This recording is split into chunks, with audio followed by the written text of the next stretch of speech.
Fingers and Pies podcast brought to you by Meron Freight UK.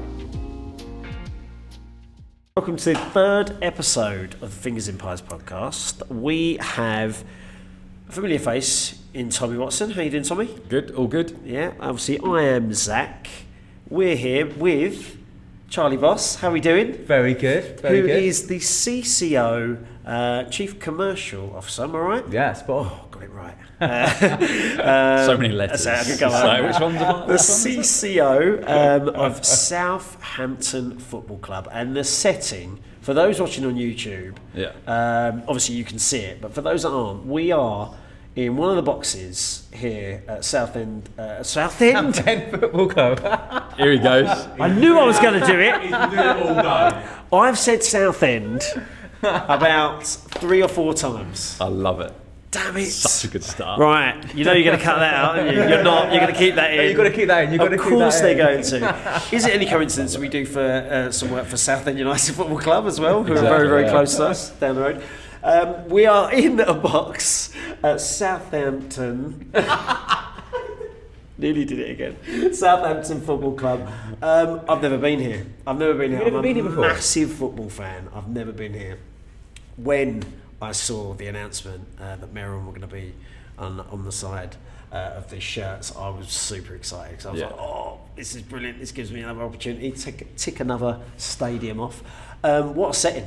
It is lovely, isn't it, this place? Oh, it's an incredible stadium. Yeah. I was saying to you guys before we got started, my favourite thing, you might just see it in the YouTube video, is the apartment block in behind the stadium. Yeah. They painted it red and white, Southampton's colours. So yeah, the whole, Southampton is a one club city. Yeah. And so yeah, this place, this football club is the heartbeat of the city. Yeah, it really is. And I was, what was it, 33,000, 32,000 is it? 32, is it? Yeah, about 32,000. 32,000. Yeah. And it is, I'll tell you what, on the TV, it looks huge. It looks huge because Southampton, I grew up with the Dell. I was like, where the camera would look down on the player literally taking the throw in on the near side. Like, couldn't quite get them. Yeah, couldn't quite get the angle for it. So I grew up with the Dell, and then obviously St Mary's is incredible.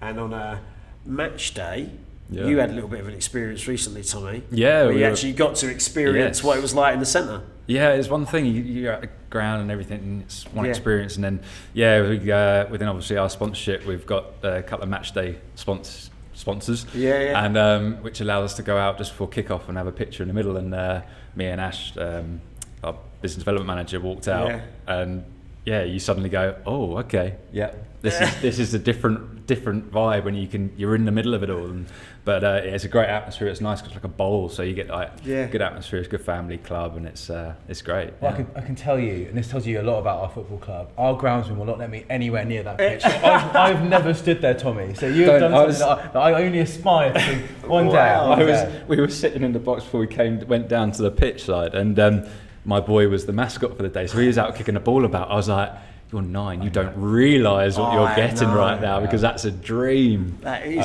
And he loved it. Like, there's a picture of me and wife just standing watching him. He was running around, and it was fantastic just to see that. So that was really cool. Really cool. So, seriously, to be on a pitch like that, I don't think that is a proper treat, isn't it? Proper. Unbelievable. Yeah.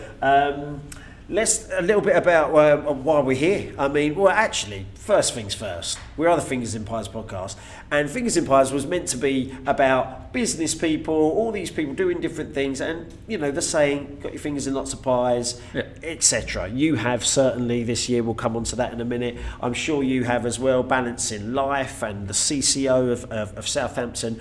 But we've also got some pies, so feel free if you're feeling hungry. No pressure. That savoury pie is not just a pork pie, it's a hog roast pork pie. There you go, look at that. A very well-known supermarket chain. And I was like, oh, hog roast. They're a little bit more expensive, about 25p more than the normal. No expense. What's the difference? Because obviously a pork pie and a hog pie, both pig. I genuinely don't know. I think they just see an opportunity to charge us 25p more. I should have got both. I should have got both to compare. Taste the difference. And obviously we have good old Mr. Kipling. I don't know. I mean, maybe we'll be sponsored by Mr. Kipling in who knows? A couple of years. We'll see. Could be the way. Could be the way. We keep on putting pies on the table. So that was the the name of our podcast has become of some sort of amusement to a lot of people so far. They're like, why did you do that? I was like, no, me and Tommy weren't even drinking at the time either, I don't think, but we come up with it, we're sticking with it. Let's talk about how we're here at Southampton Football Club. How's this come about? So obviously we know that this is obviously Fingers in Pie podcast sponsored by Miron, so we know why we're here in that episode. But a little bit about you, Charlie. I was talking to you just before we started. Just about a year you've been here as the CCO. Tell us a little bit about my first formal day. So I've been around the club since about January last year, but my first formal day was beginning of April. Right. And the reason why that sticks so firmly in the memory is exactly 2 weeks later, this football club was relegated from the Premier League. Right. So my first job was write the plan of what we do on the day if we get relegated against Fulham. Wow. Which was... interesting first day. Interesting first day. So I spent 2 weeks writing this plan. And two things happened I wasn't expecting. So when I wrote the plan, I expected a lot of anger. Yeah. You know, this club has been in the Premier League for a long time. Yeah. Really deserves to be on that stage. Absolutely. And so I kind of had a plan to make sure we got everyone, first priority, out of the stadium safely if there is this really sort of sad moment where we go down. So two things I didn't plan for. One was, on that day, our Prime Minister, Rishi, decided to come and join us. And so in the box with us, the director's box, we had Rishi. And frankly, it was brilliant because he was smiling away and everyone was sort of looking at him and talking about him. And that kind of took the attention away a little bit. So the headlines the next day were not Southampton relegated from the Premier League. It was Rishi Sunak goes to Southampton Football Club. But the other thing, which I think is really important, is I didn't get that anger. Actually, what happened here on that day was about 70 minutes in, our fans started leaving. And what I really felt like was apathy. And so from that moment on, everything we've done has been, how do you get this football club connected back with its fans and make sure that this incredible city has the relationship with the football club that it wants and needs. Yeah, absolutely. I mean, God, what a first day, what a first couple of weeks that is. Jesus. I suppose it's in a football club, you see it with successful clubs in a way that everyone has to buy into it, including the fans, right? Yeah. So, like you say, it's more than just what happens on the pitch. It's the staff that work within the club. It's everything from the people doing the cooking, the looking after everybody in hospitality, to absolutely everybody within the club buying into the same direction of where you want to go with it. And so I suppose that, and it seems to me, everything that I've experienced is that everyone is buying into what that you guys are trying to do within this amazing club. I think you're exactly right. I mean, you're a successful businessman, Tommy, and you know that guiding, like everyone being on the same page and going the same direction makes everything go faster. What you forget about the football club is that's not, to exactly your point, it's not just the people who are employed by the club or the 11 men or women who play out there. It's also the fans and it's the businesses that kind of interact with us. It's the whole community. Yeah. It's a very different sort of organisation to your average business. And it's a big responsibility. Yeah. But touch wood, I don't think this is really wood, but touch wood, I think we're heading in the right direction. Indeed. Let's talk about how it's come about for you. So you're sitting here because we've mentioned it, probably even mentioned it in the other podcast we've had a chat, because we've chatted for so long. How's this come about? I mean, I know you've got a little bit of a football, you're a football fan essentially, but huge football fan, love the sport in general, but it's quite interesting actually. First thing I'll start with is when it actually got released. Obviously, we never had anything before that you get feedback or you get comments on social media and different things as a company, because we're a small sort of local business as such. And I think one of the comments was saying about shame it's not a local business is on the side of the shirt. Obviously, when you Google us, we have our head office, which is in West Sussex, just south of Gatwick. That's fine. But the main point of everything is the brand new warehouse, or we've been in for a year now, which is based 7 miles away. So we are a local company, and it is about trying to get our name out there. And we thought, what better way than work with the local football club and try and do it that way. And that's it. Well, the mentality and everything that we do and who we align with, as long as it works in that same direction or you're going in the same direction, you work well together because you have that, common goal as such. Yeah, it's got to be the right fit, isn't it? It can't just be. And in this day and age, I think gone are the days where, football and sports sponsorship you know, from being involved in it from the outside looking in, gone are the days of just the logo somewhere. You know, it's got to mean more than that. Yeah. It's got to have that right feel, right? Exactly. And look, the local bit is really important to us. We were very deliberate. And going down to the Championship, we knew we had to bring more local businesses into the club to help create that connection. Yeah. It feels really real. I mean, you know, I've met Tommy's dad, I've met his family. You know, they come here on a match day. That's a really authentic relationship that we have between Meron and the football club. And that's something that really matters to us. And you see it not just with Meron, you've got Draper back on kit, but a whole bunch of partners here who feel like they have a vested interest in the success of this football club. And that's going to help us do better faster. Have you told him that you were a goalkeeper? Yeah, I mentioned it a few times. You can tell. Look at this. I bring my gloves every week just to see if I can. Any danger of him getting a game? Well.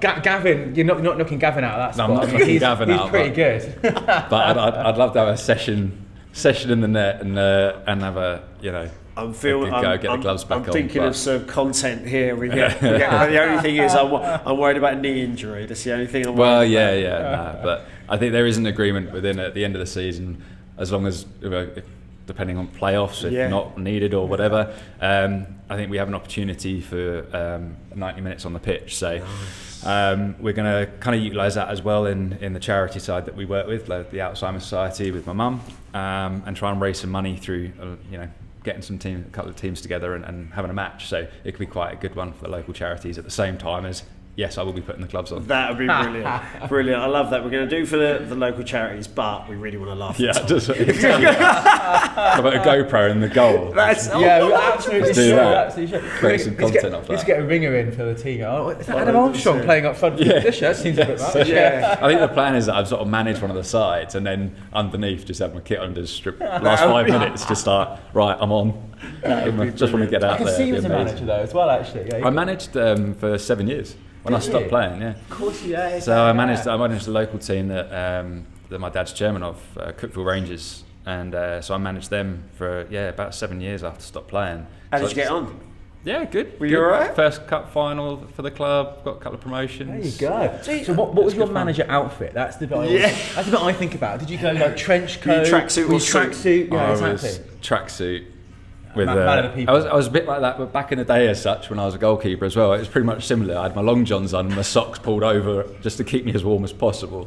I do remember playing a game, it was at Horsham, and it was on a Tuesday night, a bit like this conversation we had about Stoke on a Tuesday night, but it was about -2 or something, and I had my gloves on and they were starting to actually freeze. And I was having to do this, couldn't feel my hands at the time, and I was just having to do this and they were crunching. I was like, this is... It's not fun, but it was just boots, footy socks, tracksuit bottoms, and a big comfy jacket. There we go, the manager. Yeah. I didn't know that. Yeah. That is a first. Well, I did not know that you had more of a man management. That was how I roll. Yeah. Better with a one-on-one conversation just to help. Because every player is different, right? You see it. You must see it. Obviously from the squad. When you see it on a pitch these days, anyway, on TV, you can tell players that will react really well from getting a kick up the arse. Yeah. And some that will react better arm around the shoulder, so everyone's a bit different, but it was good fun. I really enjoyed it. There we go. Well, to be honest, there's no chance you getting the job here. Well, no, because of the run they're on. We have to mention that quickly. What a run! It's ridiculous. I've been literally like. They're a banker every time, every week at the moment. I'm not putting a bet on them though, because that's when it'll stop. That's when it goes wrong. 20 games unbeaten. If we win against win this weekend against Swansea, then that's going to be the club record. Yeah, because it's equalled now, isn't it? It's equalled at the moment, which is incredible, right? And a massive testament to the work Jason Wilcox, Russell Martin have done out there. Yeah, and they've held on to key players, right? You see this in the Championship. We're not going to make this a match. Don't get me wrong. I'd love to be like a match of the day pundit right now and just talk about football the whole time. But they held on to key players, players that are set for the Premier League, right? And should be, and that's why this club should be in the Premier League. And fingers crossed they get there. But they held on to key players, and it seems as though they are literally every week seems so at home here. Excuse the pun. and it is becoming a bit of a fortress, this place, right? It really is, really. And the last few results here have been really extraordinary. I think that result on the weekend, I think was the best we've played all season. We've been great.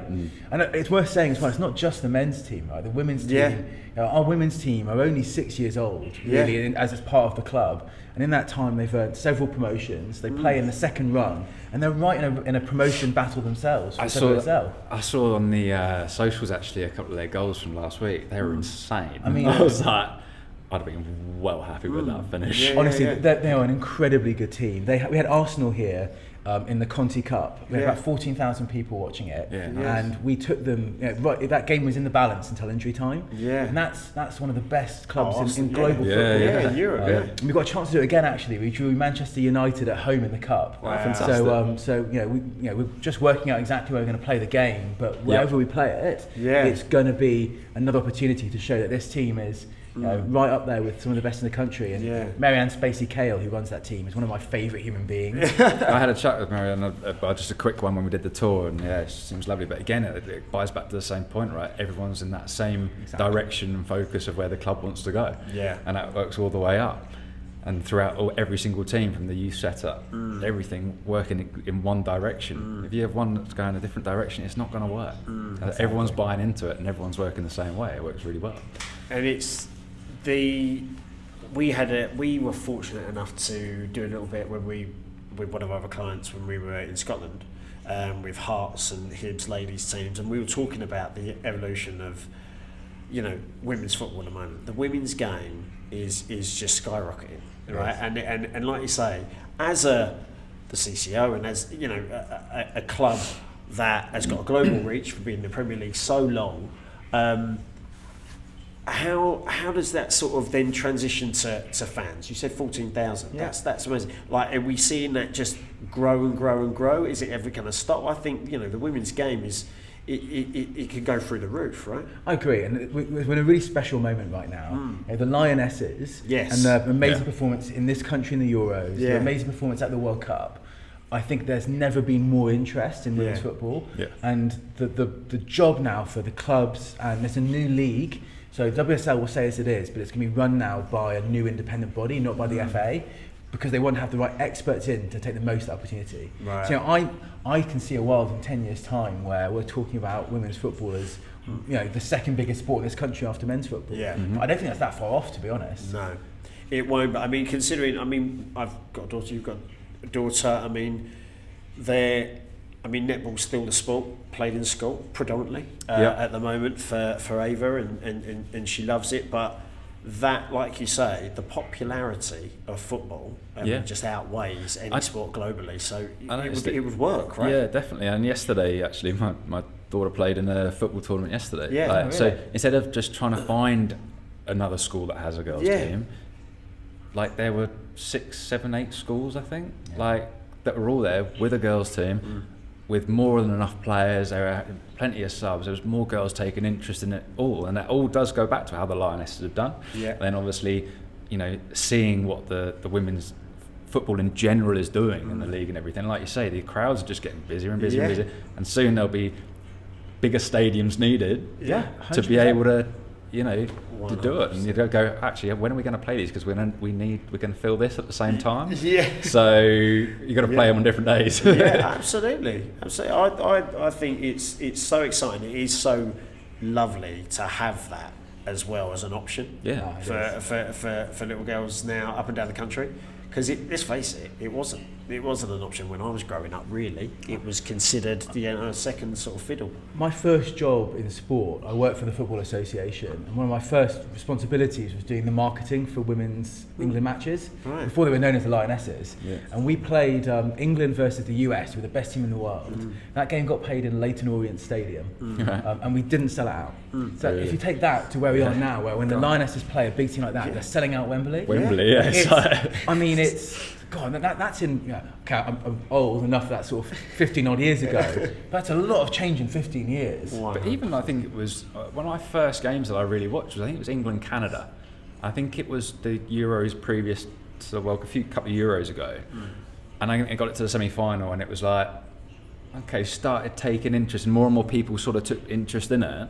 But again, it was at a smaller ground because the competition in general wasn't getting the sales, and then it's just grown and grown. And I think that was like 7 years ago, and it's been like that. It's just skyrocketed, right? Like, it really has. It really has. Yeah. It's only great for the sport in general. Everything from grassroots, and it helps both sides of the boys game. Because my daughter, when she was playing in a girls' team that I coached, in a boys' league. Yeah, and it was great because we were beating a lot of teams. And, there are a lot of parents, because that Sunday morning football is youth football. Whew, I know. Parents let loose. I know, yeah. I experienced that a little bit just at the weekend gone, but we won't mention that. But yeah, I mean, the women's game is only a good thing. I think there's people we've seen in the news recently very closed off to it. Some well-known people, I think, just personally making a bit of a headline for themselves rather than actually participating in the actual debate of it.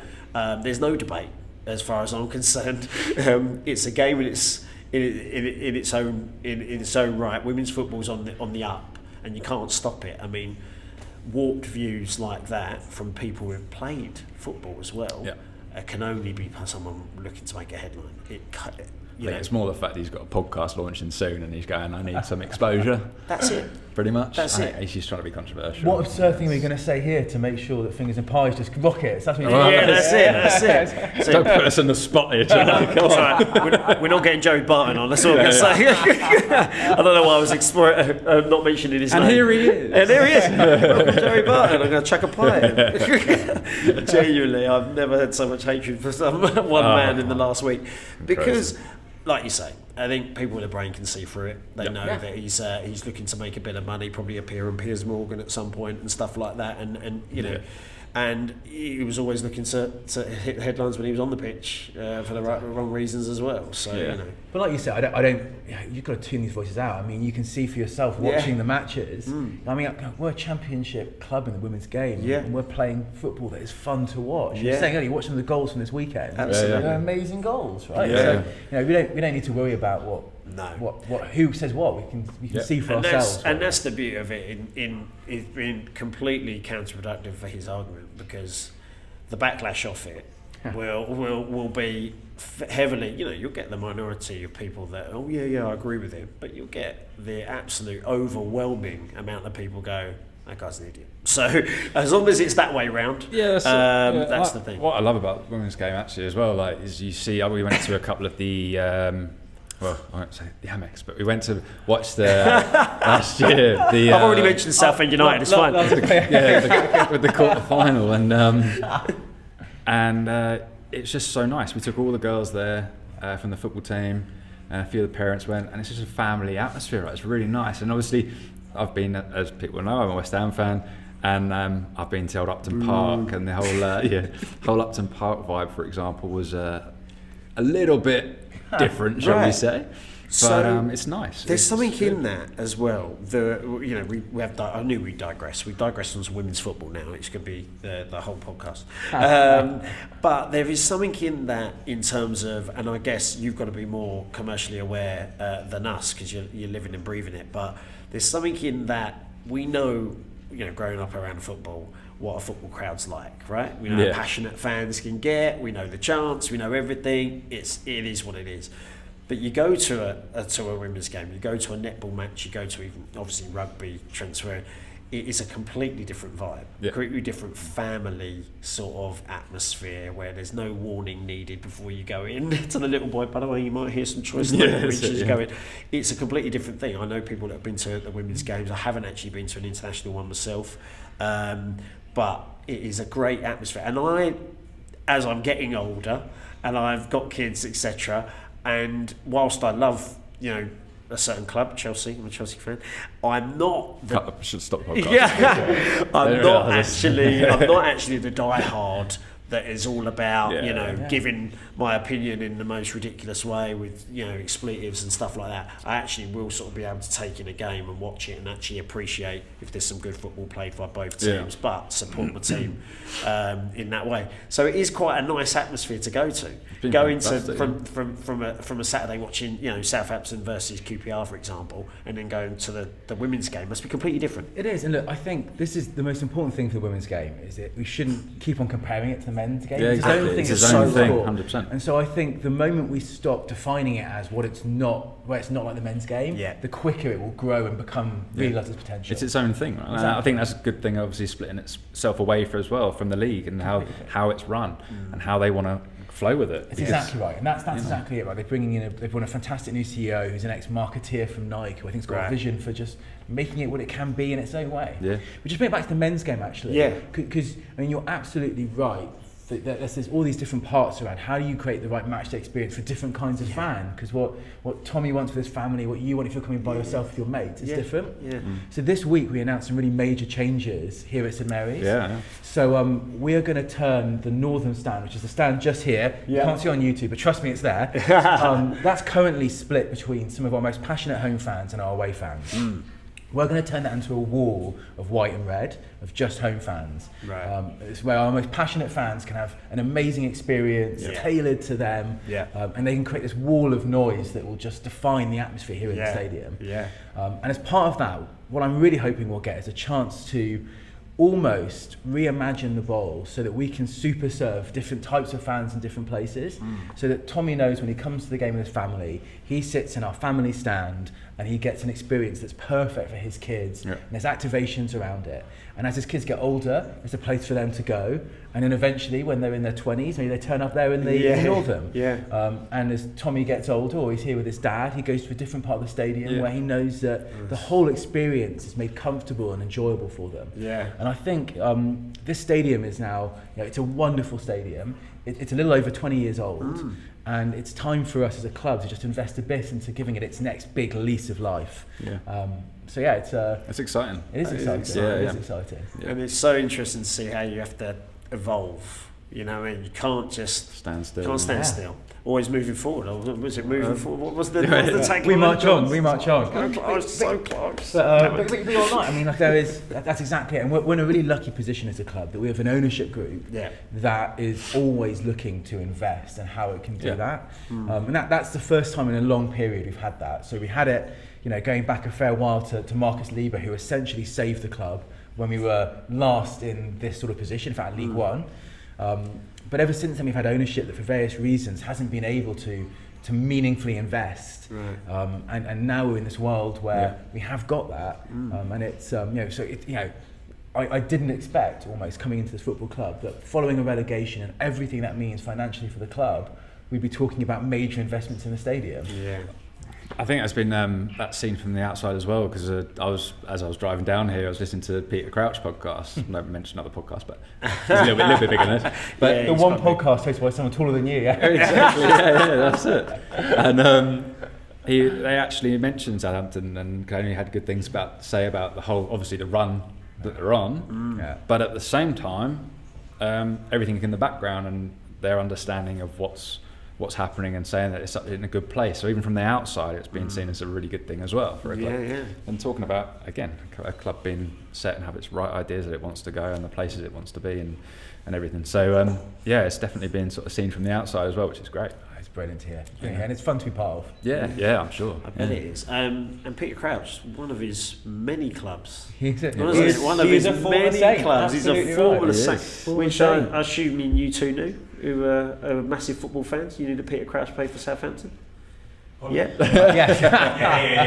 Massive football fans, them too. I have to say, I met Peter Crouch in March. So before I joined here formally in April, I was working for an organisation called the Jockey Club. They run a lot of big horse racing events, including Cheltenham Festival. So it was my last event before I left was Cheltenham Festival.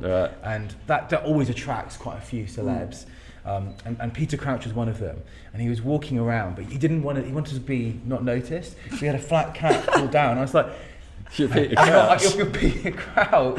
I mean, literally. Who's the guy with the flat cap who's a foot taller than everyone else? Yeah. Who's that guy? Because when you see a tall person now, people go, oh, he must be as tall as Peter Crouch. So they're probably like, that's him. Peter Crouch is a barometer, isn't it? Yeah, exactly. Exactly That's it. It's him and Tyson Fury, I think, that people will probably use as that sort of barometer. And you, Tommy, obviously. And you, which, right, well, I mean, you said that it's fun to be part of. I wanted to talk about, I don't want to get too serious, but I was thinking about this because obviously, you know, having followed football and followed the documentaries that we see, you know, I think we've had Wrexham, obviously, we've had Sunderland, we've had Man City, and all or nothing's last, etc.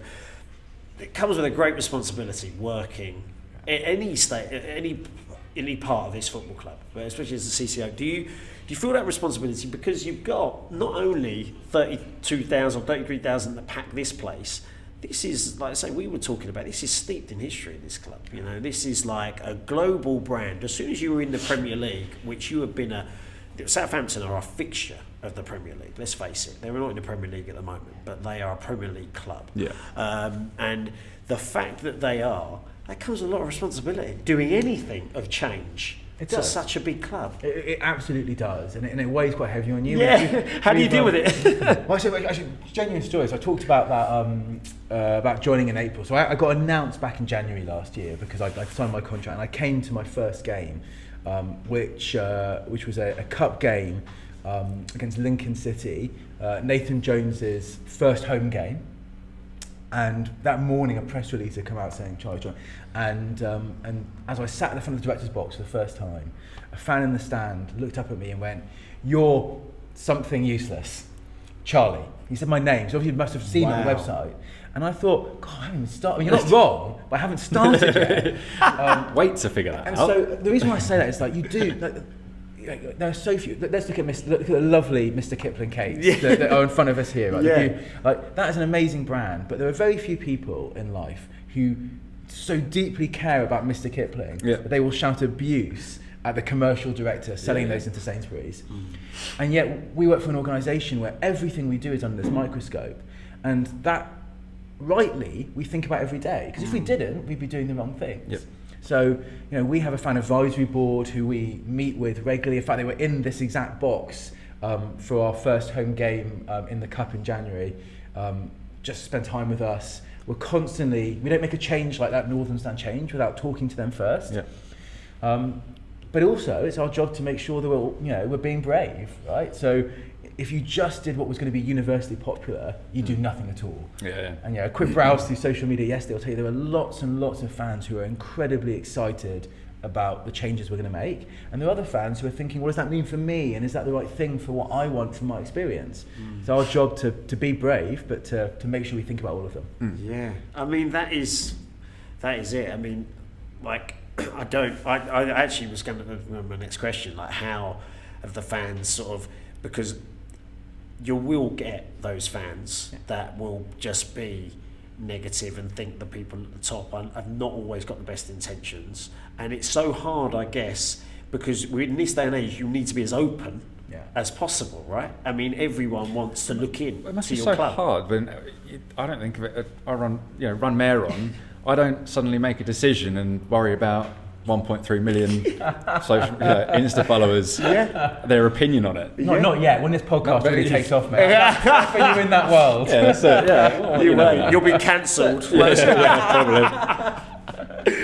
But that must be such a unique experience to have that, where you're constantly, like you say, under the microscope in a way. Right? Yeah, it is. And, I've been very lucky. I've worked in sport for most of my career, and so I've always had that factor. And I think the key thing is making sure you're always thinking about it, because if you haven't thought about it, you're not acting in the best interest of the club. But you can't be held hostage to it either, because as I say, I know whatever I announce tomorrow, there will be people who love it and people who hate it, and that's if you live in that fear factor, right? If you just obsess about people being annoyed about things, you wouldn't do anything. But you've got to have a thick skin as well. I'm pretty relaxed if a bunch of fans don't like me or what I'm doing, as long as I feel really confident in myself. What you're doing right. Being open with you guys, the one group I do feel for, being an owner in football is tough. Now look, it's hard to have sympathy for owners because they're rich people who are buying these assets we all love, and as a result, they are under the scrutiny more than anyone. But the reality is, as an owner, you are a wonderful owner if you're winning, and you are a lousy owner if you're losing. Yeah. So last year, I spent a lot of time with Sport Republic, who own Southampton Football Club, and they were, trust me, no one was more upset about what was happening with the club than they were. And they did their very, very best and acted in what they thought were the right things to try and keep this club up. It didn't work. But they were very, very unpopular. And only now that we're on a big winning run are people beginning to feel like it's working.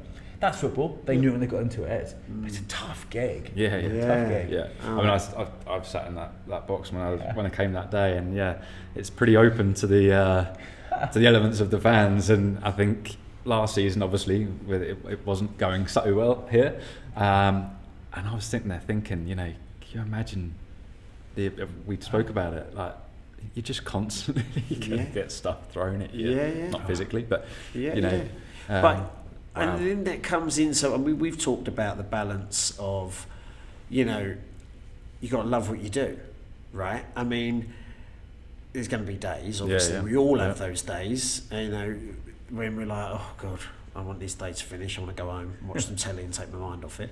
But, majority of the time, you've got to love what you do and live and breathe it. I mean, there's that, it can't just be a job for you then, I guess. I mean, I'm the luckiest man in the world, right? Most people think, I just can't wait to get home and watch a game of football tonight to distract me. I mean, this is my office. I come here to work. Actually, I've got no sympathy for you, mate. And so I'm very, it is about as big a privilege as you can get working in sport. And I love football. And, when I come here on a match day, I try and get a bit early. I walk around all the different hospitality rooms. I walk around the side. They go to all the concourse. It's like, it's a privilege. Right? It's an absolute privilege. And so I'm obsessed with it. In fact, it drives my wife nuts because her perception, rightly or wrongly, is that I have no hobbies. Because essentially my life is family and this place, right, basically. And so genuinely for Christmas last year, she got me like a box of like hobby trial kits. She was like, why don't you try doing these 4 or 5 things? Just basically, it was a big sign saying, get a life, Charlie. And I tried them all, don't do anything. Didn't work. So come on then, outside of it, what is your hobby? If you So, and this is going to sound, I genuinely don't, I love sport, right? Yeah. So if I'm not here, I'm going to a rugby match, or I'm watching the NFL. There's probably like the 2 big sports I love. And I spend a lot of time with family, right? I've got I've got young family. They're pretty time consuming. My wonderful wife, we had our 3rd last summer. My wonderful wife has been working because we actually don't live in Southampton, so I commute from Hackney in East London. Oh wow! So she does a lot of childcare, and she's got her first weekend away. She's leaving on Friday, going away for a few days. I'm petrified. I don't know what I'm doing. What my hobby is? My hobby is literally trying to survive with 3 kids in the house. Here you go, kids. There's some tickets to Southampton. I took the whole family to Norwich on New Year's Day. I'll tell the story very quickly. So in my head, it's going to be wonderful, right? The 5 of us sat in the stadium watching my team play. Like what a privilege. So first thing we get there, and I'm told that actually babies under 2 aren't allowed in the bowl. So my wife is left in a kind of windowless room in the back of the stadium, very well looked after. But so that's 2 of the 5 out. My eldest is great, right? So he watched the game perfectly. I sat down. My 5-year-old Ezra is a bit of a torrent of energy. He sit down. 2 minutes in, Daddy, I need the loo. Okay. 4 times in the first half. 4 times. Every single time walking past my boss, the CEO, Jason Wilcox, our football director. Sorry, Phil. Sorry, Jason. Just me again. It was stressful. It was one of those things where you think, I'm going to bring like 2 passions, family and work together. Yeah. I won't do that again. That is so funny. I love it. Brilliant. You didn't realise the rules and see you guys like, oh no. I bet that was. I think you were in the doghouse after that. I've just sat in an empty room at the back of the stadium. But that kind of brings us on to that whole element of balance. These fans will ultimately, and you'll put the pressure on yourself, no doubt, but they'll almost expect you to not have a balance. You know, I find that, like, for example, when you're at the top, as you are with your business as well, Tommy, like, you can't sometimes switch off because there's too much sort of riding on it in a way. Definitely, yeah. You can only do so much and you can't get burnt out, as we've discussed. But I mean, how do you sort of manage that sort of element of, like, I have to have some sort of break away from it? Or is it just sort of a constant until you retire? Well, and maybe this is because I'm lucky enough to work in sport. But it doesn't feel like work. The couple of times in my career I've been between jobs, I have been miserable. Right. I've been sat there going, like, I should get back to work. And so, well, I'm not sure that's healthy. And I'm not advocating it, right? It doesn't feel like work, and therefore I love it. And I do think that exists as a culture across this club. You know, people are committed above and beyond the rational. There is genuinely one of my team who has the football crest of this club tattooed on their chest, and he works accordingly, right? Like he works as if everything he does matters. But it's always hard when you're in a senior role. I know you've touched it before on this podcast, but it is hard finding that balance at times, because the answer is, if there's never a stop, right? It's not, oh, I've done my job today, and you know. That's it. I mean, you know, we spoke before, but 9-to-5 jobs don't exist anymore, like, really. No. You know, that whole aspect sort of changed and through COVID, I think, in a way as well. Obviously, but industries determine different things as well. And everyone's balanced. I think there's no set thing for balance. You know, everyone is going to be different. Because everyone's job's different. Absolutely. You know, so it's finding your balance, like you say. You're in a position where you enjoy it that much, and you know, obviously, family as well. It's a different thing if you got, say, you're a single guy that's just, this is the job, then there's not the family side to balance it out. It's totally different for different people, right? Because that will be, right, I'm going to go and socialise, I'm going to go out and every night of the week and have dinner with different friends, and that's the balance, right? That's their relax. I love that, Tommy. I once had a talk from a guy who was an amazing guy. He ran ABC Studios, which is one of the biggest networks in the US, owned part of Disney, where I used to work. He had written, he's a novelist, and he had 5 kids or something. And someone asked him, how do you get work-life balance? And what he said, which always stuck with me, was, I don't strive for balance, I strive for perfect imbalance. So if you imagine the things you've got to juggle in your life, right? You've got work, you've got family, you've got your hobbies, your projects, you've got your friends, right? He said, I don't try every week to think, how do I balance those things? I go into it knowing that sometimes work will be the most important. There's a big change I need to deliver, or a big project. There are other times where I know my family needs me more than anything else. And the key thing is giving you permission when you are juggling that balance to know, right, okay, this period, I'm deprioritising that, and I'll make it good to them, but I'll allow myself not to sit here feeling guilty. And that's the only time I've ever found myself feeling really under pressure, is when I think I'm in the wrong place. Like I'm not doing enough anywhere. And I think if you allow yourself to go, like, no, this is a key moment for Southampton Football Club. We're on a promotion run. The things we do now to find the next 10 years of this football club, that means I'm working bloody hard. I know that I've got my wife and family support. And I think that's also the key, isn't it, as well? Like you say, if everyone working on the same page, that actually includes your family. 100%. Because, like you say, you're lucky enough to have that support to understand that if you turn around and go, this next 6 weeks is massive to the future, and I really just need to do that, but I promise I will be there afterwards, and we will balance it out. And also learning when you're not doing it right. If you make that mistake, because you will, because you can get so tunnel vision on something that actually you need pulling out of it, going, I've had it. My wife's done it. Tom, hello. You know, and I've gone, okay, and you learn from it. You go, right, okay, I need to balance that up a bit more. But I think again it comes from the support system you have around you as well. You know, and it does. It's huge. They've always got to have. It's amazing when you sort of end up these people who just have the same passion as you. When you go home and, like you say, you just explain that thing. You know, the next 10 years of this football club would define on what happens in the next few months, and you know, and that goes with you and everyone around this club, and then all of a sudden, and those people, you know, your support network back in Hackney, you know, they're right there with you, and they're on that journey. And obviously, there's going to be sort of bits that get in the way, like bringing up kids and stuff in that sort of environment is always stressful. I want to talk about that actually. The sports element is something that we definitely do. I know that you do, and definitely something that we do. Is the competition. Now, being in sport, you've just mentioned NFL there, you mentioned rugby. Obviously, I think my top three, what are your top three sports, Tom? I've got like football, I say boxing, I say tennis is probably up there. Yeah, my racing's definitely up there. Sport. My football, there's a go. And if you had to have a third, what would you be? I don't know. Football and racing's kind of my thing. I played cricket. Cricket's one that I've managed to carry on playing. Oh, nice. Up until racing. So I played for Sussex when I was a kid. And then I played. Cricketer as well. Yeah, and then I played. What is going on? It's sickening, isn't it? It's sickening. A goalie at like Fulham or something at one stage.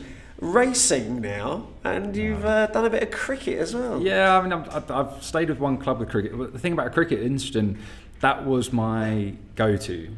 As in after a week, and luckily again had the home sport to allow me to do that. But again, realised actually that cricket's not a short game. No, it's a long. The kids game. are growing up, and I'm like, actually, it's not. That's all day. Right. Yeah, exactly. That's all day. But I had a great. It was playing the sport, but actually it was the people I was playing with. Yeah. You know, they're all really good friends that I've played at the Cookfield Cricket Club for 20 odd plus years. Since I was a proper youngster, that's where I was born and sort of grew up. And it's been. Cricket was always my sort of go-to to spend the day with my mates and stuff. And then, problem was you then have a couple of beers afterwards and then I find myself going, babe, sorry. Cricket, I'd say. Yeah, cricket would be the one. I mean, I'm talking about the competition. Yeah. So obviously you mentioned you take in, you sample other sports. I should imagine when you're in that sports, you're there for the sport, but you're also taking around how they do it, what's going on, this is what it's like, what's the atmosphere like, because you're probably not switching off, that kind of thing. Do you look at, obviously we do it, you look at, I should imagine, how other people are doing, a global sort of freight company, we look at other media companies, I'm forever looking at other people's videos and socials and stuff like that. So where do you stand on, your Man Cities, your other documentary makers, your Wrexhams, how they're doing it from the grassroots all the way up? So we love learning from them, right? Yeah. I mean, actually there's a lot of Manchester City DNA across this football club. Jason Wilcox came from Manchester City. Right. There's a spine of players who played at City. The style is informed but not similar to the same way that they play. So of course you look at things. But the reality is, I don't think that's our competition. There's very few people in the world who are thinking, I'm going to go to a match this weekend and it's either St Mary's or the Etihad. Right? That's not happening. Good point. I don't even really think the Ageas Bowl and the cricket locally is a competition because of the seasonality of it. That would exist slightly more if we were a London club, absolutely, but because we're a one city club, I think the competition we're fighting against is gaming, right? Think about what your kids do, right? Like it's social media, it's gaming, it's streaming, it's the cinema. That's the space we're competing for. Yeah. And so, I think our job is to make sure we have a really clear place of where we sit in that, and we're offering things that are different. Yeah. That's what I actually love about coming here, and as well, one thing I noticed coming here throughout the season is that it is such a family environment at the same time. You have your passionate fans, but you look around and you go, there's full families here, which is lovely. And being a one club city is, got that the right way around. Yeah, you did. Yeah, I was the wrong way. One club city, one city club. One city club. Both work. But so you get that family vibe about it as well, which is really nice. I think we are one of the leading family clubs in the country, and the thing I always love to talk about, and then talk about the media sense and the docu-series piece. Yes. So Southampton Football Club has its own docu-series, but it flies under the radar for people like us. So we've partnered with CBBC for the last 2 years to do a programme called The Football Academy, which is a docu-series about kids growing up in our academy, boys, girls of all abilities. So we've got now 30-minute episodes, so 2 series of 15 episodes, and it's consistently one of the most popular shows on CBBC. Yeah. And I think, if you think about what makes Southampton special and unique, apart from our locality and our fan base, I think we are an amazing family club, and that comes from having an academy that's world famous for turning potential into talent. Like, so famous. Bale, like Prowse, so many of them, like Tiss. But also I think it comes from the fact that we are genuinely a family club, and you feel it, right? 100%. Yeah. Last 10 years, our season ticket holders have got younger every year. more kids coming, average good. age got younger. You don't see that in most sports, right? In most sports, the people are tearing their hair out, if they have hair. Think about like, my fans getting too old, getting older and older. Yeah. Opposite here. Yeah, it's great. And the way they're playing at the moment, I mean, again, we've got to try and steer away from being pundits. But the way they're playing at the moment is so suited to those of the Premier League. Was that when they go up, it will not be as big a gap as people might think, because they're ahead of the curve in that regard. There are a couple of other teams as well who are doing all right, Leicester, and have got that again. They held on to a lot of their players, etc. But this is what I'm saying. So for you, the next few months, how are you? We've talked about long term and short term in a previous podcast. Yeah. You must have some short term sort of stuff that you've got to get done this week. Yeah. But then you also have got to have that long term sort of plan, as the club has. How do you sort of manage that? Because your long term plans are very much dependent on some players running around down there banging it in the goal. You're so right, and it's genuinely a challenge, and one of the hardest things about working in club football. While I want to be, by nature, I'm somebody who likes to think long term, and I'm always sort of mulling over what I want the next 5 years to look like. But most weeks we have a game or two at home to sell and to manage and deliver, and so it's it's intense. It really is. But to answer that question, I guess. So Jason and Russell, of course, they need to be thinking about the long term, but priority number one for them, as it is for all of us, is get promoted. I would frame it slightly differently for me. For me, it's not to get promoted; it's to make sure that when we go back up, we go back stronger. Yeah. And so that means things like the changes we just talked about means that whether we get promoted this season or next season or whenever it is, I know we'll go back with a stadium that's better, with an experience that's better, and that's what really sets us up for success. So I think going back up isn't enough, right? Because, frankly, no one at this football club has an appetite to be going back up and then, being a bottom club, struggling. We want to, we want to be have the capability to be a top 10 Premier League club. Yeah. We want to have the ability to be a top 6 WSL club. That's where those two teams belong, and that means we've got to get everything right on the pitch to support them, away from the pitch to support them, and off the pitch to support the club financially to make that happen. And it doesn't happen just like that either, does it? Like, it takes time. So you're putting them, like you say, long-term plans in place, but at the same time, you have to make 2 plans in a way, because there's no guarantee of going up. So you kind of got to have a plan, and they're going to look very different, aren't they? Of course, we are trying really. You're absolutely right. And I don't want to obviously talk about not potentially going up, but we have to that. Phil, our CEO, has been really eloquent in talking about the financial realities of playing in this league, right? Actually, our reality is much less can we get money, because we've got supportive owners. Our reality is, can we make financial fair play work, because we want to invest in this team, and that's not easy, right? And so you're absolutely right. If we don't go up, our parachute payments go down. You're going to have to do things differently. Yeah. But we can't take our eye off the ball. Yeah. That if that happens, we don't suddenly go, okay, fine, we'll settle as a championship club. We need to get back up. Yeah. That's where we belong. We crossed over a little bit about the responsibility, but I want to talk about football clubs in the community. It might sound like a bit of a cliche sort of thing, but actually, funnily enough, the team I mentioned earlier, I know a couple of people that actually work in that in the Essex area, and you see the big boys, your Manchester City, and then you also see some people that have been heavily criticised, the big boys, are not doing it right.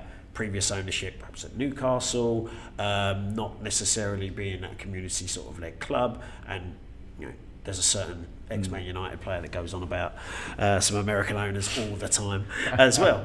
But how important is that? You said about the sort of Man City DNA and stuff like that. It's how important is it? One city club, whatever, one club city. We're still confused about that. How important is that for you guys? Schools, integrating girls, boys, and then also the rewarding those people that are season ticket holders that come in time and time again,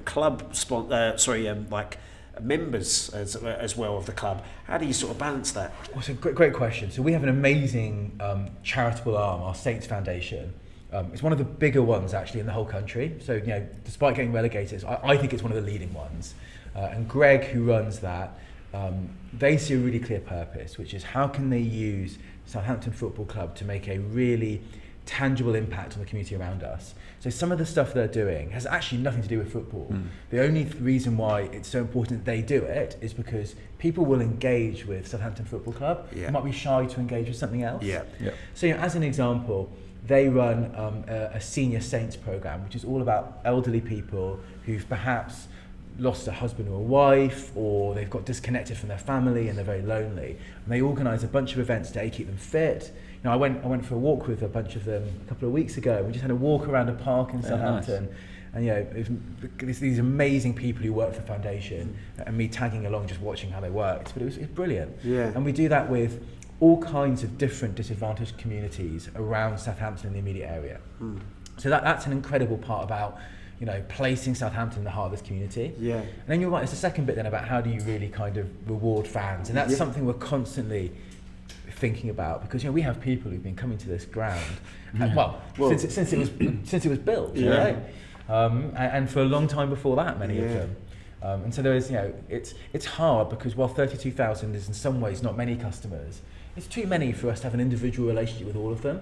I think our ticket officers might disagree, but they've got a pretty good relationship with all of them. But you're right, and we are always thinking about how do we make that better? And it is a football club's responsibility, especially as big as Southampton, because whether you like it or not, people will look to you. It's almost as though the big local businesses, when you're in a small town and you're a big business, people will just look to you as like, what have you done for us locally, whether it be jobs, whether it be whatever.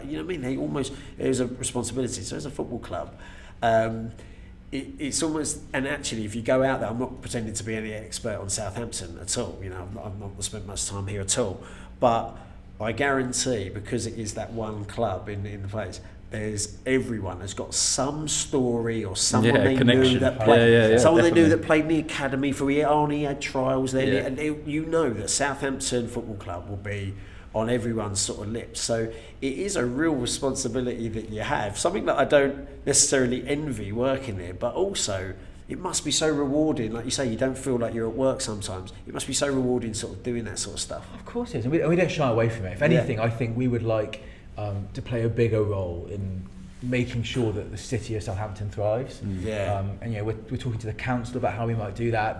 That I think it's a big responsibility, but also we have this amazing, unique power in this community that we have to use responsibly, but also there's so much good we can do with it. And and again, being transparent, that's both good for the community. It's also good for the football club. I think by making this place feel more connected to its community. Well, I'll put it this way: this season we're in the Championship. We've sold more season tickets this year than we did last year in the Premier League. We've sold out the last 3 games. We've sold more shirts. That's because people feel like it's their football club again. And that's no criticism of the past. It's hard in the Premier League because you're part of this big global product, reaching this global audience. But the magic of the Championship is it's allowed us to reconnect with people who maybe had started to feel like this isn't my club anymore. That's so interesting, because I've spoken to so many people who are fans of different clubs up and down the Football League, and they say a very similar thing. They almost don't mind it's a bizarre thing. They want to go up and they want to have the dizzy heights, but they don't actually mind sitting where they are sometimes, because they're like, actually quite like it. Do you know what? I was one of the things, I was a West Ham fan, obviously, about 10, 12 years ago. We're sort of pinging in between, Championship and Premier League, and I kind of didn't mind because it was quite nice to be able to consistently sort of be battling at the top and feel like that. But at the same time, you're in two things, right? You also want to see the best players in the world up against your team and getting one over on the likes of United and Chelsea and teams like that. I mean, next season with Southampton in the Premier League. Joined by Southend. Joined by Southend eventually. Jesus, how many years we got? So was that turning City over 1-0 here, the place will be rocking. You know what I mean? As you've seen up and down the country. So that ultimately, of course, that's the dream, and that's every kid that turns up here will be like, what are you talking about? I want to play against Highland and De Bruyne. That's the kids on FIFA and all that sort of stuff. But there is that element that it's their club, so they don't mind where they are, providing it's from the outside looking in. Again, they don't know the ins and outs of everything. It's run properly and seems to be doing those stuff in the. They don't actually mind sitting where they are potentially in the Championship or challenging for stuff and being competitive, which is a real bizarre outlook on it, because as a competitor you just want to win, right? You want to win and go up. So it's a bizarre sort of outlook on it, I guess. Yeah, and don't get me wrong, I unequivocally want to go up. Of course. I really, of course. We want to be back in the Premier League, but there's definitely been things that the Championship let us do. Yeah. And I think we'll look back, and this is a dangerous thing to say, because what happened to the club was really hard. Yeah. And it affected real people's lives. The people who worked for the club that we couldn't afford to employ anymore. Yeah. And that was so tough. But I do really hope we'll look back in 10 years' time and go, actually, we are in a much better place than we would have been if we hadn't got relegated, because we made some changes that will set this club up to succeed in the long term. And I think that's the lens we've got to have on it. And then my big question is, if we go back up, we can't just chuck out all the good we've had this season. Right? It can't be like fantastic, but now we don't care about local businesses anymore. And the community we don't care about, we're all about Asia. That can't be what happens. If you talk about learning from clubs, there are some clubs in the Premier League that I think do a great job. Brentford, where Rasmus, one of our owners, came from, they do a fantastic job of being a brilliant, well-run community club that play at the top level. Yeah. And there are others too. Oh, of course. And that's where I'm confident Southampton will be. Yeah, absolutely. I was going to just say about this. The other thing about what you don't see as a fan, standing from a fan's point of view, is access to the likes of yourself in the club that you support. So I don't really see people doing podcasts like this, so obviously really appreciate you doing that. But I think it's great for the fans also to get to know you more and get to know who's actually running the club, because you can relate then on certain things as well. Which a lot of clubs don't do. I wish you could see a bit more behind the scenes. Not behind the scenes, obviously, than stuff you can't see, but just get an understanding of who the actual people running the club are as well. Because you get that understanding, and you have a bit of, if things aren't going the right way, people understand that. When it humanises it a bit more. Like, exactly, I will make mistakes. I will inevitably make mistakes, right? Yeah. Of course I do. I've probably made a bunch already. But if you get to know me as a person, exactly. Whether you agree with me or not, etc., you understand where I'm coming from. The one downside of doing these things, I've done one other podcast that was filmed, and I did that from my desk at home. And so, as I said, I live in Hackney, and because I live in Hackney, my eldest son, who's 8, has adopted West Ham, and you and I talked about this before, Tommy. So he's a big West Ham fan. So I'm sitting there doing this interview, talking about my experience at Southampton. This is much earlier on in my time here, when I went to at the club, and Jude, my eldest, just starts walking behind me, and he holds up a West Ham scarf, and he just starts doing this in the background of the podcast. So rather than the backdrop of St Mary's, I have my family basically just promoting a different football club in the background. So funny. But again, that's the human element. And everyone can relate to having kids, right? Exactly. I've got a son. I now go to more Tottenham games than I do Chelsea, because my son loves Tottenham, and he loved Harry Kane. He loved his best mate supported Tottenham. I was like, I'm not sure how this has happened. The only good thing is that now they actually play some pretty decent football, so I don't mind watching it. But that's the human element that I think people are dialed into, and I wanted to come on to that. Social media when running a football club. We're running a social media, marketing, content agency, whatever you want to call us, and we're a year old really into our so sort of babies when it comes to it. However, I look, how many times have we looked towards football for do a lot of our motorsport stuff? We're inspired by the Amazon documentaries. With the first one, they did NFL All or Nothing, and then all of a sudden Guardiola and Man City did it just when they got 100 points, funnily enough. That was a good one to do. Then Arsenal did it, and all that sort of stuff. Brazil have done some bits, and it's some amazingly shot stuff, right? But social media just keep pushing the envelope, don't they? So you've almost got that pressure of that side, that fans want to sit now, grab their phone and dial into Armstrong, Walker-Peters, etc., running around the training and seeing what they did, mic'd up almost. It's that you're almost getting an insight that we never got as kids. And you're right, and again, it's hard, right? Because the millions of people that follow our football club, it is millions on social media. Yeah. They don't all want the same thing. No. So you can't. There's no piece of content we can create that is perfect for everyone. And again, we'll make mistakes. I'll give you an example of something that I think we're still trialing, but it's not been that positively responded to. So we started doing some additional behind-the-scenes content, slightly more high production quality, and we thought the best thing to do with that was to just make it available at a very low price. So pay 99p to watch this video. And a lot of fans rightly say, well, why would I pay 99p for this? Like, I'm used to getting content from you for free. And I totally get it. And so the balance I have to do as the commercial guy is we need to make enough money as a football club to get this club back to the top level. And I think there's probably a bit of a perception that the Premier League comes with so much money from broadcast that you're fine, you can do whatever you want. Of course, that's not the case, right? That money goes very quickly into players' salaries and all the things you need to succeed when you get there. So, look, if it ends up not being charging for content, that's great, but there has to be a way to monetize it, not because we're greedy, want to get as much out of the fans, but because we need to generate enough money to deliver on the hopes of our fan base. You're putting more outlay out there and create more outlay. You've got to bring it back some way or another, And I think actually that exact point was made in the Championship and Premier League last night. Actually, when Bristol City played West Ham. We won't talk about a result, but I think before the game they mentioned that Bristol City's team was worth 37 million and West Ham's was 440 or something. The goal's huge, right? And I think that's like you say, it's a business as well. It's finding we've discussed what works, And I understand. Fans don't think of the club as a business, and they don't think of themselves as customers. And I understand that, and I think that's right. And so you're right, Tom. But you've got to constantly have that appreciation. But I think also you need to be open with fans that the club needs to make money. And that's right and proper. As long as you do it in a way that's giving value. And so ultimately, you've got to give value for it. That's exactly right. And so if someone spends 99p on a video and they don't think it's good enough, that's a very fair criticism. Oh, absolutely.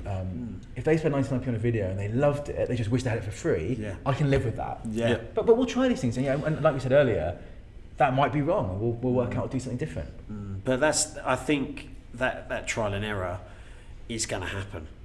Especially with content, and especially when you're dealing with such a vast, a varied group of people. Even if you just grab the 30,000 that are here and forget about the millions online, they're all going to have different opinions. They're like, oh, I'd pay for that. And there's someone going, no, I don't want to pay for that. Like, I don't even know how. And then some people are, I don't even know how to pay for that. So there'll be people like, oh, how do I do that kind of thing? So there's a lot of different people you've got to pay for. So I don't sort of envy in there. But like you say, that adding that human element of we've done this because of this, and we think we're trying to give you value. If you didn't like that, we'll take the feedback on, we'll go back to the drawing board and we'll try and give you value in another way, because that is absolutely the way it's going to go. A sort of every club has their own, a lot of big clubs have their own channels that you have to subscribe, you have to buy into. They have memberships that you have to buy into to get a little bit more. In motorsport, where we've seen it starting to push the boundaries out there. Can we give people more fly on the wall content and charge? Would they pay for it, or would they feel ripped off? There's humans behind these decisions, right? It's not a big ogre that's like trying to take money off you. And there's not a right or wrong either. Absolutely. It's finding what works, what doesn't, trial and error. Like you say, everyone's going to do something that doesn't work and is wrong, and you more than anyone will get backlash from what I would and what we would and what we do. But so I don't envy that side of it. But at the same time, when you get it right as well, that must be great, because getting that feedback, good feedback from the fans and the people in the community for everything that happens, be it in the football club or, like you say, around the community, is fantastic to see, right? Like you say, when you went for the walk and things like that, like, it's a feel-good factor. That's why you love what you do. And where it is like any business, if you're open with people about what you're trying to do and you're transparent, it's very hard. You can disagree, but you can't be angry with the person. You'll try new products and services all the time, and not all of them will work. And some of your customers may or may not like them. But yeah, I think that's, as long as you can show the kind of integrity, and hopefully that's what this club can do consistently. Is just show we're doing things for the right reasons, even if they're not always the right decisions. So as I was saying about being personal and making sure that people know who you are. 3 things that people wouldn't know about yet. We can edit this out if they're if they're too. Yeah. Okay, 3 things people don't know about me. Yeah. So, first one, grew up in Hong Kong. So I spent my childhood in Hong Kong. Wow. And loved it. It was an amazing experience. This is, again, aging myself slightly, pre-handover. Although my dad stayed out there for a few years after handover and spent some time back there. And as a result, I've been really lucky, spent a lot of time travelling in Asia, worked for a long time for Disney and did a lot of travel around the world for them. So I love Southampton and everything else. I've got a bit of international bit to me as well. Yeah. Second thing, so I'll do just because I don't think people do now outside of the club. So I've got 3 little kids, big part of my life. Yeah. So 8, 5 and 1, Jude, Ezra and Ariete. And they're fantastic. They're all completely different, like everyone's kids. I think Tommy, you might have even met my eldest. My eldest is brilliant. The other 2 are, Etty's too young to know, and Ezra is like a total typhoon. The energy kids have is just amazing. Oh, no, it's ridiculous. I brought him to a women's game here against Sheffield United end of last season. I lost track of him, which is bad. But, it's all right, it's the third thing that no one knows. Yeah, exactly. I haven't seen him since. No. I walk out, I was in a box, I walk out the box and I hear one of our catering team on the radio saying, it's a kid running out. He'd been running into all of the boxes and going, food looks nice. Taking that, next box, grabbing more food. Fantastic. Just amazing. And that's the thing, people in the boxes will just let him as well, won't they? You'd be like, he can have whatever. Yeah. Exactly right. And then one more. So talk about sporting loves. So football fan. Actually, I grew up as a Chelsea fan. I was never that avid. So Southampton, I loved the sport, but never felt that strong. So Southampton has become the one I look for the result for first now. The clubs that are very close to my heart is Bath Rugby. So came back from Hong Kong and lived in Bath. Went home and away for a few seasons, having a great season. And then the Buffalo Bills in the NFL. Yeah. Again, my parents lived in Buffalo before Hong Kong. Oh, wow. I never lived there. It's a big Buffalo connection. It's just a connection, nice. Wow. It's nice to have that connection though, because like you say, you exactly. just automatically feel like, okay, cool. Yeah. And then, when I was a kid, a smaller kid, Jim Kelly was the quarterback. They were very successful, reached and lost 4 Super Bowls in a row, and then had the longest drought of not making the postseason of any big American team. And then now back to being a very good team again. There we go. So I'm hoping there'll be a moment where, if they get to Super Bowl this year, I'll go down to Bath, spend it watching it with my dad. That'd be lovely. Awesome. The American sports thing. Are you sold on it? You like the American sports? I'll watch the Super Bowl. Yeah. It's more an event, isn't it? Like it's like a day. Like over here, you end up watching in the evening and throughout the night. Yeah. So I do. I'll keep an eye on it, but there's no one I really sort of like back. And I think that makes it as a huge factor if in a different country, unless you've got that connection. If I had the connection to a team as such, I think I'd definitely be a lot more invested. The thing I love about it, and it's not the easiest game to follow. A lot of breaks in play, often gets saved. It's a complicated game. The one thing that is great is that everyone in that team is so super specialised. Yeah. What you end up having is a wide receiver who's the guy who kind of runs down the side and catches it. Yeah. They've done nothing else since they were a kid, but run 20 yards as fast as they can, turn around and catch the ball. And they are, as a result, superhuman at that, right? They can do things that no rugby player could, because rugby player has to do so many different pieces. And so I just think what you end up watching is this kind of team of superhumans. It's really interesting actually. I was watching something, I see Lewis Rees-Zammit has gone to the NFL. Yeah. So I've gone to try and be in the NFL. So he's this kind of prodigy in Welsh rugby, very young, top of his game. 22 now, and that was always his dream, wasn't it, to be in the NFL? So that's what he's gone to try and do. Wow. And his challenge will be, I think he's got a real shot, but his challenge will be that the people he's competing against have done nothing but run these routes this certain way, time and time again. And Christian Wade was the last rugby player to make that journey. He was an England rugby player. He did a similar thing, actually joined the Buffalo Bills practice squad, but never quite made it. Yeah, he was about 27, I think, when he went over, wasn't he? So I think that's the one thing Lewis has got on his, going for him. Being 22, he's achieved so much. I don't think anything will affect him when it comes to the atmosphere and everything like that, because he's played at World Cups and everything. And playing at the Principality, I mean, with 90,000 Wales fans is insane, right? So it will be interesting to see how he progresses and if he can make it or not. I think he'll have to gain about 20-30 pounds as well. But he's 6'3", he's a big lad, so... Yeah. We come full circle again. We come back onto these kind of weird people who can play lots of sports incredibly well. Back to time. I can do a bit of table football. Exactly. Yeah, I'm great at FIFA. On the, exactly. It's one thing I'm not. I'm not good at. Both my kids will absolutely destroy me. Really? Like that. Gaming's the one. Yeah. It's so funny, the principal difference between American sports and, I mean, there's a million differences, and over here is the promotion and the relegation thing. Oh yeah. When my brother lives in Chicago. He's lived there for years, right? And he lived there when Michael Jordan was at the Bulls and all that sort of stuff. Amazing. So he lived through that. And then when I go out there, I've gone to see basketball games or whatever, and it's just and they play so many games. Yeah. So it's a real funny atmosphere.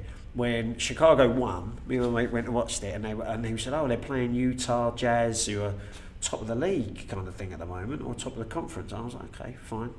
And so it's a tough game, is it? And they won, they beat them. But the atmosphere at the end, everyone just went home, no one cared. I was like, "Why don't?"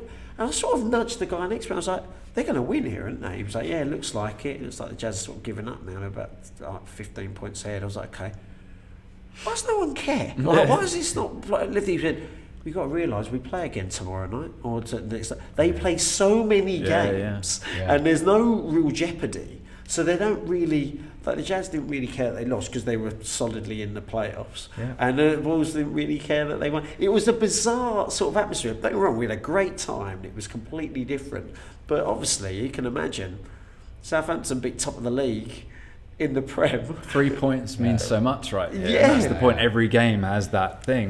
When it comes to US sport being so different like that, I think you get them atmosphere in the playoffs, right? In the finals. Like the one exception, I guess, is the NFL, because in the NFL you've got more scarcity. Right? They play 17 games a season. That's it. Yeah. One loss can derail your entire season. But then they have also got the postseason, which technically we have in the Championship, right? There's a part of me that dreads finishing 3rd to 6th for my own mental health well-being, but there's something special about those playoff games. But you are right. I mean, all the other big American sports, your basketball, your baseball, your ice hockey, they just play so often. And there's not too much jeopardy. You say, we lost that one, it's all right, move on to the next one. And I was like, literally, if this, I know he was saying, he was saying, do you like soccer? And I was like, yeah. I said, if this was a home game right now and we just be top of the league, this place would be going off, and everyone would be like, "What pub are we going to?" And he was like, "Oh yeah, it's a bit different now." And I was like, "Okay, it's kind of one of those things." But that promotion relegation thing's hilarious. They're like, "What? We've had a bad season. Your team go down." I was like,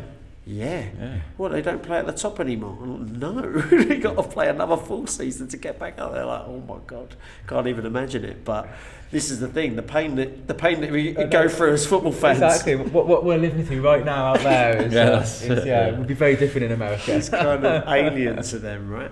We'll mention one thing. Yeah, have a pie. No. I was going to ask about what's your favourite pie. Oh well, we haven't. We'll get onto that. I want to mention one thing about motorsport. Have you heard what this guy's doing? I know. So you're out in the car. Update us. You're out in the car next week. Out on Monday. First test session on Monday, so that's going to be fun. I think you're going to be going up 40 miles per hour just around the track. It's looking like it's going to be wet, windy and cold, so perfect sort of combination of everything. But it'll get me out in the car. And then I've got everything else booked in: Silverstone, Brands, Thruxton, Donington, before the season starts at Snetterton in April. So I'm looking forward to that, and just want to get my head down, learn basically. Every time I get out on the track I want to learn something new. I want to pick people's brains and give myself the best shot possible. It's exciting for sure. It is exciting. It's is it getting, I'll ask you next week, I think, where you go in the car for the first time and I'm like, right, are you nervous? Are you like, it's just set in like, oh no. because it's Monday, I think suddenly it has gone, okay, that's only a few days away. Obviously I'm quite busy for the rest of the week. It's going to fly by and I'm suddenly going to be there going, right, okay, race suit, right. Yeah. Ronan, what next? Are you coming in? You're like, what's going on? So, just learning the process is just everything, just trying to get myself comfortable with the car so that when it does come around, I'm good to go, That's the exciting part about it. So, can't wait to get to a racetrack and see this guy hurl around. Totally insane. That's it. You're a madman. Okay. So we have to get Charlie down to Thruxton.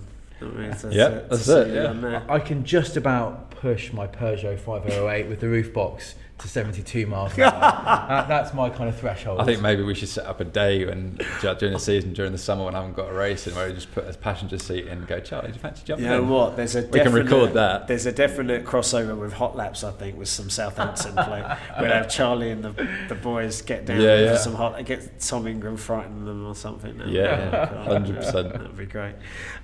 Coming in. What's your favourite pie? Favourite sweet pie? Favourite sweet pie? Oh, okay. I've got to go with apple pie. You can't... So I think I've got really boring tastes. I'm quite adventurous with food, but when you ask my favourites, like give me an apple pie, and I'll take to a pork pie. Yeah. Be my number one. Yeah. I love a pork pie. So savoury's pork pie? Savoury pork pie, yeah. And then we had an interesting conversation. What do you put with a pork pie? I just eat that. If I've got, I do a lot of driving, going from here back to Hackney and back, or on the train. So you're not putting the sauces out. Yeah, peckish. So drive with your knees. One of those, or good, precisely. But yeah, exactly. Just put a bit of bread stuff. So he's got some auto-dry function. If you're going to have a sauce, it's got to be Piccalilli, right? Piccalilli. You've got to do Piccalilli. But yeah, that would get messy in the car. That's not that food, is it? Just a little jar sitting in his cup holder. I'm going to do that. Exactly right. Yeah, in the cup holder. Dunking it. It's not at all. Now. Just turns up and the suit goes all down. Sorry. It's not the food of choice. That's pretty much it. I mean, that is it. I mean, considering we've rabbited on now for over an hour, that is pretty good going. Good luck editing that. Good luck, lads. But yeah, we'll end by, as you always, thank you very much for being on the podcast, Charlie. What a great insight. I mean, I was looking forward to this one for a long time, because I was like, did you mention when you said, get someone from Southampton? I was like, yes, please, because one, I want to go to the ground, and two, I want an insight into football. So it has been so interesting, and we could talk for ages, but we have already talked for about. I've loved it. We're going to have your journey today from Southend to Southampton. You got it right by the end. Yeah, that's it. I've said Southampton at least 10 times in a row. You absolutely have. First 5 minutes were dodgy. We'll keep the Southend in there. Thanks so much for having me, though. It's been a lot of fun. I really appreciate it. Really appreciate you coming down. It's been good. It's been awesome. No worries at all.